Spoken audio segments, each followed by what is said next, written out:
G'day, it's Phil from Piezo Precision Automotive again. Had a few problematic cars this week come in. This guy saw us off YouTube or Facebook or something like that, but thought we could have a go at this one. This is a modified vehicle. It's Toyota Landcruiser, Prado, whatever it is. It's a 4.5 litre petrol. It's had a wolf kit put on it with turbocharged now. It's got 1000cc fuel injectors. Had an intermittent problem with the car running. It's running about 16 psi of boost in the inlet manifold. When it'd get to about 10 psi of boost, it'd start to break down and it felt like an electrical misfire.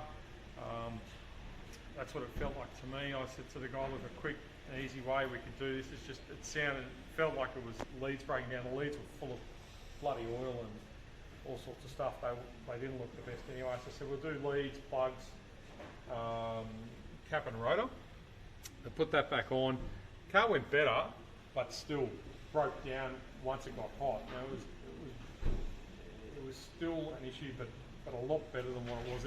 It was nearly going to break down, so I said to the guy, so I thought it was going to stop originally when he brought it in. But now, so we're still chasing a misfire under load.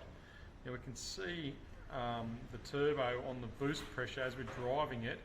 You see that the boost pressure, it will drop and it goes in line with the miss and the breakdown on it from 10 psi to 16 psi. So I thought, we'll just check the shaft on the turbo. So pulled that off whilst it was warm and spun the shaft, and it was all pretty good. The other issues I have seen, not to this model but other Fords and stuff like that, is I've seen the distributor shaft actually bind up and cause that erratic misfire, and it generally comes with a bit of a noise though as well. But we pulled that out, checked the shaft, it was spinning fine. It all looks good inside in the guts. So we're sort of happy with that. Not ruling out the turbo though, just because of the boost.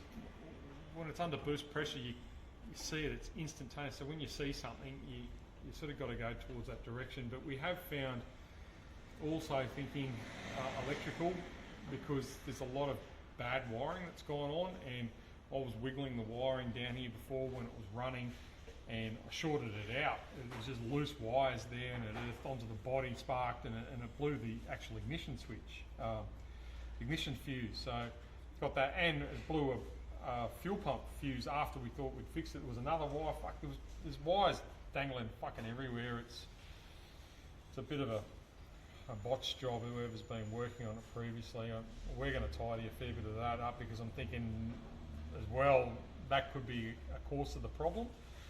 So it's sort of a little bit untoward. It's not a standard vehicle.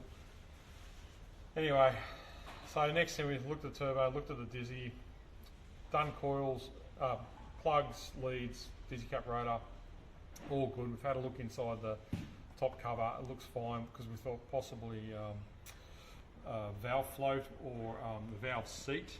You can sometimes get a valve seat and it will drop off the seat. But saying that, I'm not too sure about that, because if it was the seat moving, you would get a misfire in the engine. I believe once it came back down to idle. This is high idling, but it's the stepper motor. There's so many things going on with this, but the stepper motor is high idling this car, which we're going to rectify as well. That's just beside the point. That's not the misfire. So anyway, pull the manifold back off. We thought next rule thing, we'll have a look at these injectors. Now these are 1000cc injectors, right? So I'm not familiar with 1000cc injectors. I am with other normal standard injectors. It's quite easy. So I thought we've got a flow vent, an injector bench here. So I thought we'd test those. So we have found an injector that's actually breaking down with this. There's a lot of fuel coming out of these injectors. I'll just show you. Noise is going to be a bit noisy whilst I run this, and I can't do the mils because it's too much. There's heaps of fuel going through this. And I've set it at a point, thing running. So it runs, you can see that. It's looking okay. See the flow here, right? It's only flowing about 11. The injector is struggling at some times. Watch this again, it'll Yeah, but it's not. You'll see it flickers, like it'll get a little mist in it. Run it again.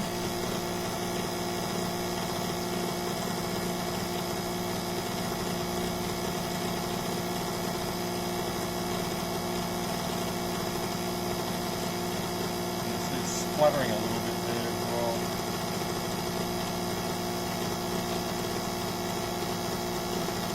You see how it's spluttering? It's getting weaker there now.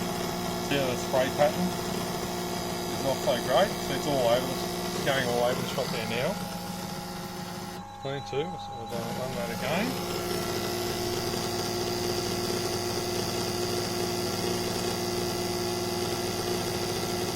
You see it's spluttering, it's spluttering. Yeah, look at that. Yeah, there you go. See that one? Yeah, that's a misfire you get in the engine. And once it's getting warmer, and this is the other idea, that the guy said it was cold, it was okay all the time, but see that step in and out. See, it's got sputter. Alright, see that? See that one as well? Yeah. Alright, yeah, right, spot that. Run this. This one's a known good, as far as I know, with this 1000cc injector. So you'll hear it's so much smoother just in the running of that injector, but the pattern to me looks so much more intense and more direct and better. There's no fluctuations, there's no instant miss in the injector as well. So to me, for not knowing full injector, it's pretty obvious to see that the other one has a fault. These ones look right in the flow, look at the flow. That's 14.5, yeah? So it's flowing a hell of a lot, it's flowing heaps more, it's flowing another 4. So more flow coming out of that, less flow coming out of that. We'll do the rest of them, but this is looking good at the moment. Okay. Yep. So I actually contacted the maker of these injectors, because as I said, I'm not quite familiar with these types of injectors.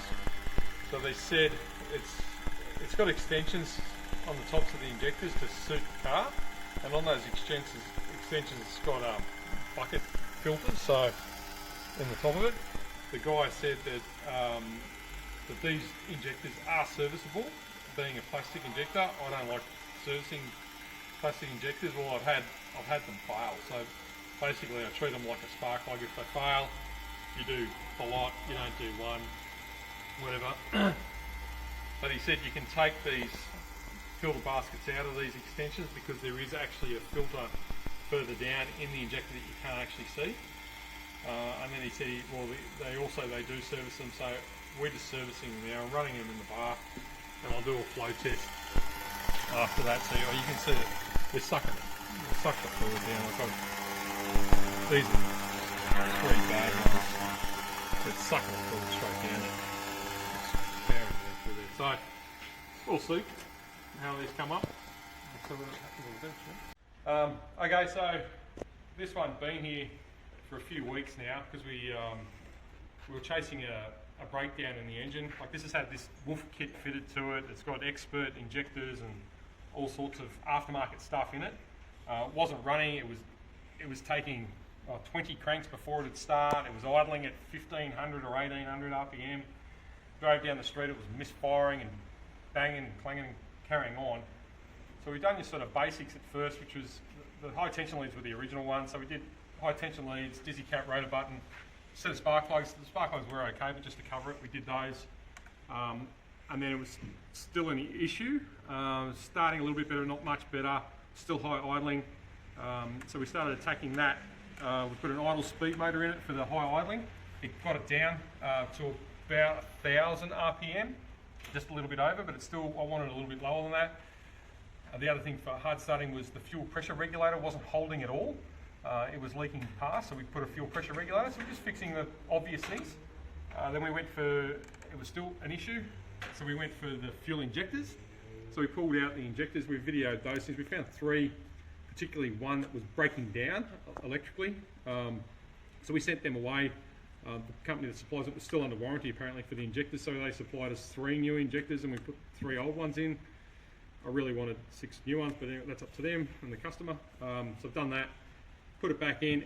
It was going better, but still breaking down, still a bit hard to start, and the idle was satisfactory. I then redid the TPS sensor, so I put that at 0.5 volts, and throttle plate, just adjusted that a little bit better. That was good. Now, the monitoring of this is a, what do I call it, bloody, a WOOF. It's a WOOF system. It's another ECU that runs the system. It's got no monitors, so it's an air temperature, no air mass meter, no O2 sensor, no NOx sensor, no nothing. So what we did is we downloaded the software and got a jumper cable to run on our laptop for the WOOF system. It starts fucking great now. So what we ended up doing was we ended up tuning the software package from the WOOF. And what we were finding, it was the timing was dropping out at certain RPMs and certain loads. So this, all it's got is a map sensor, basically. I didn't test it, I didn't trust any of the sensors. I had my own sensors running on it. I had fuel pressure gauges, I had vacuum gauges, because the vacuum engine's great, it's 20 inches of mercury. So, no. Yeah, no, that's fine. So, anyway, so we spent hours tuning the bloody thing on the road. We hear it rattling, pinging its head off. There's no NOx sensor, so we did it by adjusting the timing and everything like that. And we've got it fucking excellent now. The bloody thing is wheel spinning going. Should I take it for a run? Yeah, may as well. It's pretty good. You know, boosting to 12 psi, running like a sculpted cat down the road. It'll let go of the wheels once or twice. But now we're satisfied with this. This is good. I would recommend to this guy now, it needs to go on a dyno and be properly tuned, because if we're out a little bit, it's a cold day today, or wet day, if it gets into a hotter temperatures, the timing might not like it, and it might start rattling and pinging its fucking head off.